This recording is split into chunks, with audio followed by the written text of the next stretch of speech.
Assalamualaikum students and very good morning to all of you. Last video में जैसे आपको मालूम है मैंने इंडिया की सीजन्स के बारे में डिटेल में आपको बताया, तो आज मैं सभी सीजन्स को डिटेल में एक्सप्लेन करूँगी सीज़न वाइज अलग अलग। सबसे पहले तो मेरा आवाज़ थोड़ी बीमार हुई इसलिए बैठी हुई है, इसलिए आवाज़ में थोड़ी सी प्रॉब्लम होगी, इसलिए sorry. So now let's start the chapter. Let's start our topic. Cold weather season, यानी कि winter season, December to February. In India, the 3 months duration from December to February is considered as winter. Sun shines vertically over the southern hemisphere between 22nd September to 21st March. India is situated in northern hemisphere, so it is under the influence of slant rays between December to February and low temperature prevails. तो student शुरुआत में क्या कहते हैं कि winter season जो है particularly December two फरवरी में आता है, जैसे हमें मालूम है। और साउथर्न हमारा जो है दुनिया, अगर हम वर्ल्ड का मैप देखें तो वर्ल्ड के मैप में साउथर्न हेमिस्फीयर में जो विंटर सीजन में जो सन है उसकी किरणें जो है, सूरज की किरणें, वो 22 सितंबर से लेके 21 मार्च तक वर्टिकली पड़ती है, यानी सीधी साउथर्न हेमिस्फीयर पे पड़ती है। तो सीधी सी बात है स्टूडेंट्स, अगर साउथर्न हेमिस्फीयर में यानी साउथ पार्ट में अगर सन की किरणें, सूरज का प्रकाश सीधा पड़ेगा तो नॉर्थ में प्रकाश की किरणें नहीं पड़ेंगी या फिर ओछी होंगी, कम होंगी।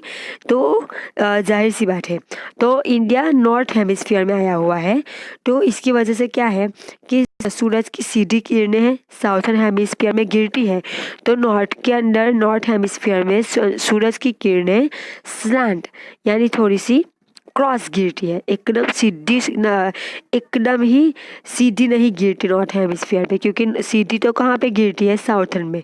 तो नॉर्थ हेमिस्फीयर में थोड़ी स्लैंट, थोड़ी सी झुकी हुई, मतलब झुकी हुई इन द सेंस कि सूरज की किरणें नहीं झुकती है, मतलब कि थोड़ी क्रॉस गिरती है।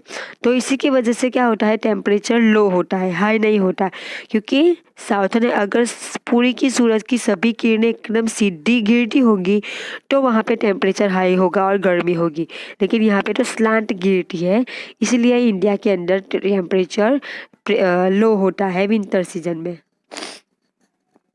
Winds blow from northeast direction from Central Asia. These winds are dry and cold, so the weather also remains dry and cold. The sky during this season generally remains clear. Winter season में students जो sky होता है, आकाश, वो एकदम clear होता है, यानी बादल छाए हुए नहीं होते हैं। और जो अगर हम पवन की बात करें तो पवन जो है वो नॉर्थ से ईस्ट डायरेक्शन में जाते हैं, तो उस वक्त पवन कैसे होते हैं, एकदम ड्राई यानी सूखे, और कोल्ड यानी ठंडे। विंटर सीजन में पवन कैसे होते हैं, ठंडे होते हैं। तो ये है विंटर सीजन की वेदर की बात। आगे, north east India remains comparatively cooler as it is far away from the sea and some part of it is a desert. During winter, this region develop high pressure and this deflect the winds.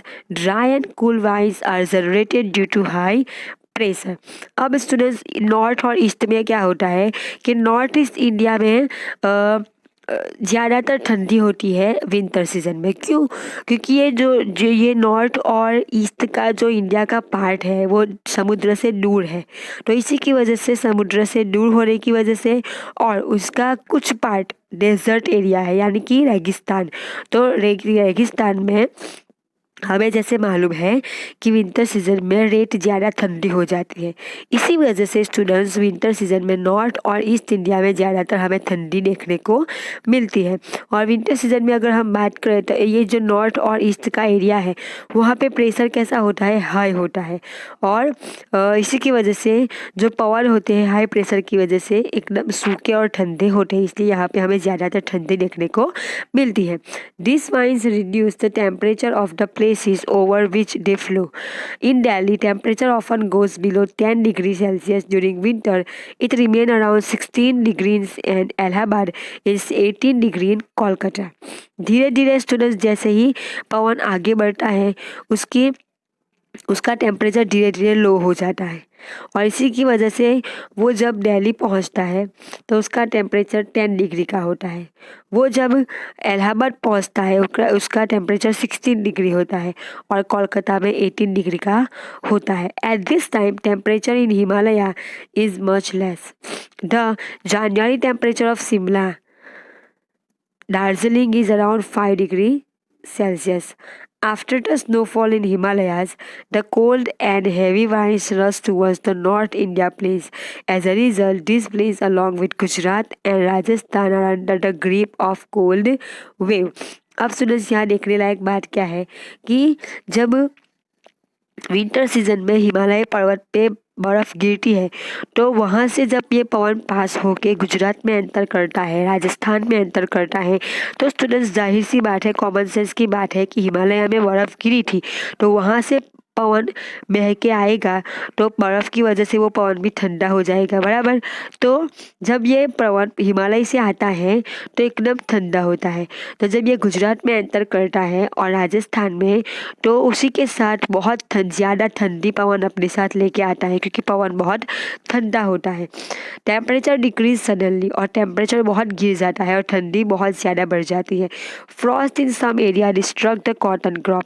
Temperature does not fall below freezing point during winter except for the high mountain region because central Himalayas obstruct the extremely cold winds coming from Central Asia and protect India from severe cold. जैसे जैसे students ये ठंडा पवन आगे बढ़ता है क्या होता है कि जब ये सेंट्रल हिमालय बीच जब पवन सेंट्रल एशिया से होके भारत में एंटर करता है तो बीच में हमारा हिमालय आ जाता है. हमें मालूम है कि बीच में इंडिया में हिमालय है. तो सेंट्रल एशिया से ये पवन होके जब इंडिया में एंटर करता है तो बीच में हिमालय आ जाता है. तो हिमालय इस ठंडे पवन को रोकता है, उसकी रास्ते को रोकता है और इसी की वजह से ठंडी तो इंडिया में पड़ती है लेकिन बहुत ज़्यादा ठंडी नहीं होती है. तो ये हिमालय पर्वत हमें बहुत ज़्यादा ठंडी से बचाता है. अब स्टूडेंट्स हम देखेंगे यहाँ पे लाइक टू नो, जैसे मैंने आपको आगे कहा था जो वर्ड आए थे बहुत डिफ़िकल्ट वर्ड थे, मैंने कहा था आपको कि आगे उसके बारे में इंफॉर्मेशन होगी. तो देखिए, let us know certain weather terms appearing frequently in the newspaper in India. Newspaper में ऐसे शब्द आते हैं. पहला है जेट स्ट्रीम. तो जेट स्ट्रीम किसे कहते हैं? In both hemisphere around 30 degree latitude, north hemisphere यानी नॉर्थ एंड साउथ हेमिस्फीयर. तो दोनों में 30 डिग्री लैटिट्यूड में very powerful winds in a pipe shape belt blow with high speed. ये दोनों ही हेमिस्फीयर के अंदर बहुत ही पाइप, जो जैसा पानी का पाइप होता है ना, उस शेप के अंदर, बेल्ट के शेप के अंदर हाई स्पीड में पवन आता है, फ्लो होता है. In the atmosphere at the altitude of 8 to 15 kilometre. These winds are known as jet stream और इस पवन को जेट स्ट्रीम कहते हैं. The average velocity is about 150 kilometre per hour. कितनी स्पीड पे ये पवन आता है? तो एक आवर में, एक घंटे में 150 जितनी इसकी स्पीड होती है. In the central part of this winds belt, their velocity is about 400 km. During winter, these winds blow over the southern slopes of Himalaya. In summer, they are stationed over peninsular India. High altitude winds help to bring rain. जितने high altitude में पवन होता है, high altitude में पवन अगर पास होता है तो उसकी वजह से बारिश होती है. तो इसे जेट स्ट्रीम कहते हैं. स्टूडेंट्स, आवाज़ थोड़ी बीमार होने की वजह से आवाज़ में थोड़ी प्रॉब्लम है, इसी वजह से फिर से सॉरी कहती हूँ. आज का टॉपिक बस यहाँ तक. विंटर सीजन के बारे में बाकी की इन्फॉर्मेशन हम नेक्स्ट वीडियो में देखेंगे. Thank you very much.